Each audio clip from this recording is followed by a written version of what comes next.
देश के सबसे बड़े राज्य उत्तर प्रदेश में नगर निकाय चुनाव की तारीखों का ऐलान हो गया है। प्रदेश में 2 चरणों में निकाय चुनावों को संपन्न कराया जाएगा। पहले चरण की वोटिंग 4 मई को तो दूसरे चरण की वोटिंग 11 मई को होगी, जबकि नतीजे 13 मई को आएंगे।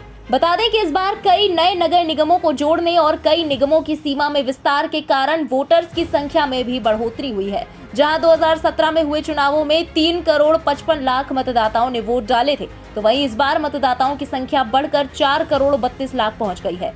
यूपी के कुल 75 जिलों को 18 मंडलों में बांटा गया है, जिनमें 760 नगर निकाय हैं। जहां पहले चरण में 4 मई को 9 मंडलों में वोटिंग होगी। बात अगर पहले चरण में वोटिंग की करें तो सहारनपुर मंडल के शामली, मुजफ्फरनगर और सहारनपुर, मुरादाबाद मंडल के बिजनौर, अमरोहा, मुरादाबाद, रामपुर और संभल, आगरा मंडल में आगरा, फिरोजाबाद, मथुरा और मैनपुरी, झांसी मंडल में झांसी, जालौन और ललितपुर, प्रयागराज मंडल में कौशाम्बी, प्रयागराज, फतेहपुर और प्रतापगढ़, लखनऊ मंडल के उन्नाव, हरदोई, लखनऊ, रायबरेली, सीतापुर और लखीमपुर खीरी, देवीपाटन मंडल के गोंडा, बहराइच, बलरामपुर और श्रावस्ती, गोरखपुर मंडल के गोरखपुर, देवरिया, महाराजगंज और कुशीनगर, वाराणसी मंडल के गाजीपुर, वाराणसी, चंदौली और जौनपुर में चुनाव होंगे।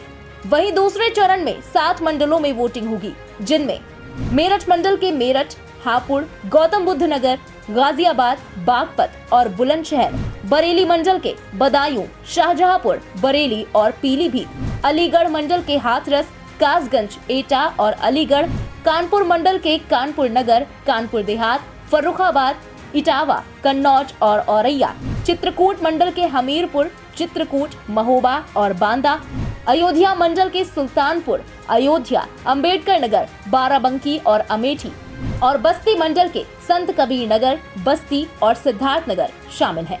बता दें कि यूपी के 760 नगर निकाय के 14,684 पदों पर चुनाव होंगे।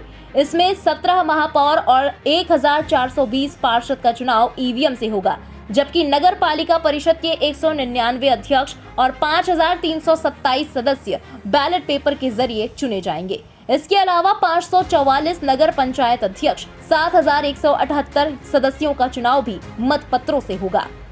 फिलहाल चुनाव की तिथियां आने के बाद से ही राजनीतिक पार्टियों और उम्मीदवारों में चुनाव की तैयारियां शुरू हो गई हैं। जहां बीजेपी एक बार फिर से 2017 का रिकॉर्ड दोहराने की बात कह रही है, तो वहीं सपा और बसपा भी जीत के लिए अपनी ताल ठोक रही हैं। लेकिन अब देखना ये होगा कि इन चुनावों में किस पार्टी की पताका लहराती है। फिलहाल इस खबर में बस इतना ही। देश और दुनिया की बाकी खबरों के लिए सब्सक्राइब करें इंडिया पब्लिक खबर के YouTube चैनल को और बेल आइकन दबाना बिल्कुल न भूलें।